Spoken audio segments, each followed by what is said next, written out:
All right, welcome. Today, we are diving headfirst into one of the most fundamental problems in all of artificial intelligence, and that is search. Now, I want you to think of it like this. We're on a journey, trying to solve a puzzle, to find a path through a massive, complex maze. But here's the catch. We can't see the whole map from above. So let's get started. So here's our game plan. First, we're going to define what this problem-solving maze even is. Then, we'll figure out how to map it using the right tools. After that, we'll explore two totally different strategies for finding the exit, put them head-to-head to see which is better, and finally, we'll see how all this applies way beyond some digital labyrinth. So let's start at the beginning. What exactly is the problem we're trying to solve here? This is it. This is the core question. I want you to really picture this. You're dropped right into the middle of a gigantic hedge maze. You can't see over the walls. All you know is the path right in front of you and the choices you can make at the next intersection. How in the world do you find your way out without just going in circles forever? That's the exact challenge an AI faces all the time. And look, this isn't just some cute metaphor. It's literally the foundation for how AI agents plan and figure stuff out. I mean, from your GPS finding the quickest route to work, to an AI in a video game deciding its next move, it all boils down to this: exploring a huge set of possibilities, one single step at a time. Okay, so to get through this maze, our AI needs a toolkit, right? It needs a way to understand the world and, just as importantly, remember where it's been. So let's open up that toolkit and see what's inside. First up, you've got the state. It's super simple. It's just where you are, right this second. Think of it as your current location, a snapshot in time at a specific intersection in the maze. Next, you have actions. These are just the moves you can make from any given state. Go north, turn left, go right. Simple as that. Now here's where it gets cool. You take all those states, every possible intersection, and all those actions, every possible path, and you connect the dots. What you get is this incredible structure called a graph. And for our AI, this graph is the map. So how does the AI actually keep track of its journey through this graph? Well, it uses this little data packet called a node. And each part of this node tells a piece of the story. The state is pretty obvious. It's where am I right now? The parent is the breadcrumb trail. It tells you the exact spot you came from to get here. The action is how you got here. And the path cost is basically the odometer. How much effort has it taken to get this far? Okay, but what's the number one rule of any maze? Don't go in circles, right? That's a huge danger. To stop this from happening, our AI uses a critical tool called an explored set. You can just think of it as a list of every single intersection it's already visited. If it comes to a new spot and checks the list and sees, hey, I've been here before, it knows not to bother exploring from there again. This simple idea is what saves it from getting trapped in loops forever. All right, last piece of the toolkit. The AI has to keep track of all the paths it could take but hasn't yet. We call this the frontier. And how it organizes this frontier, well, that choice changes everything. It has two main options. It can use a stack, which is last in, first out. The analogy is perfect, a pile of dinner plates. You always grab the one you just put on top. Or it can use a queue, which is first in, first out. That's just a line at a ticket counter. First person in line is the first person to get served. This one decision, stack or queue, is going to define the AI's entire personality. Now that our toolkit is ready, let's check out our first strategy. This one is called Depth First Search, or DFS for short. And you should think of this AI as the impulsive, headstrong, deep-diving explorer. This quote just nails it, doesn't it? Depth First Search doesn't mess around. It picks a path and it just goes. It commits, full send, diving deeper and deeper and deeper down one single route until it either finds what it's looking for or smacks into a dead end. Only then, and only then, does it backtrack to the last choice it made and try the next option.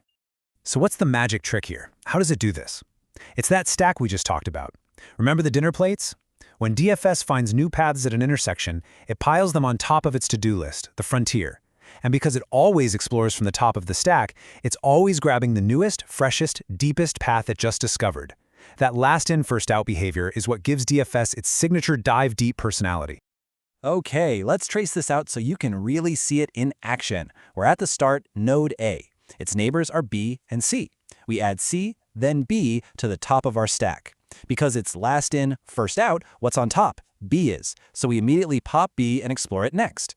Now from B, we see node D. We put D on top of the stack. So what do we do next? We pop D. See what's happening? We are completely ignoring C for now. We are diving all the way down B's branch.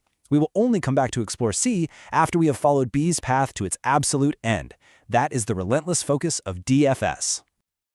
All right, now let's flip the script completely. Let's meet our second algorithm, breadth first search, or BFS. Now, if DFS was the impulsive deep diver, BFS is the cautious, patient, methodical explorer. It's a totally different vibe. This is such a fantastic analogy. Instead of diving deep, BFS expands outwards. Think about it. You drop a stone in a pond. The ripples don't just shoot out in one direction. They expand evenly, in a perfect circle. That's BFS. It checks every spot that's one step away. Then, once that's done, it checks every spot that's 2 steps away. Then 3.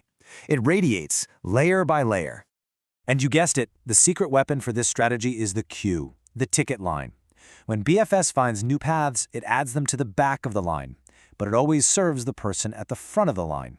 This first in, first out approach forces it to be methodical. It guarantees that it will explore all the 1 step away nodes before it ever even looks at a 2 steps away node. It's patient, it's thorough, it's fair. All right, let's run the same exact maze, but this time with our BFS strategy.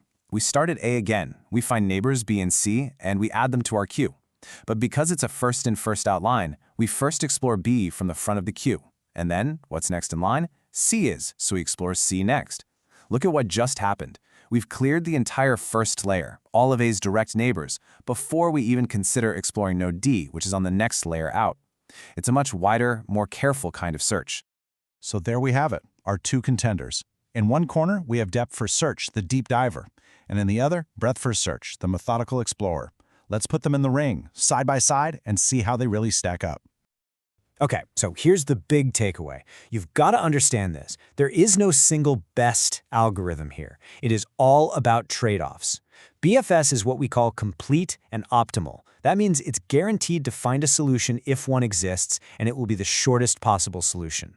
DFS, on the other hand, well, it might get lucky and find a solution super fast, but it's not guaranteed to be the best one, and it could even get stuck in an infinite loop.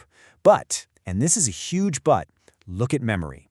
DFS is incredibly memory efficient. It only needs to remember the single path it's on.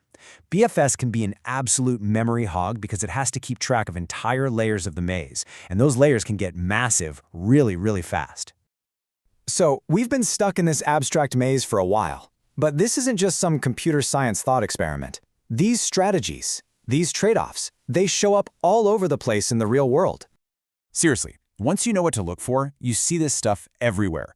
Trying to solve a Sudoku? That's a search problem. A web crawler from a search engine exploring all the links on the internet? That's just a gigantic graph search. Ever wondered how a social network finds out you're 3 connections away from a celebrity? That's breadth first search, finding the shortest path layer by layer. Even your GPS, which uses fancier algorithms, is built on these exact fundamental ideas. So I'm going to leave you with this final thought exercise. Let's say you're building an AI. The computer you're running it on has very little memory, and you don't really care about finding the absolute best solution. Any old solution will do. Based on everything we've just talked about, which of our 2 maze runners do you call up? The impulsive diver or the methodical explorer? The answer to that tells you everything you need to know about the real-world trade-offs at the very heart of AI.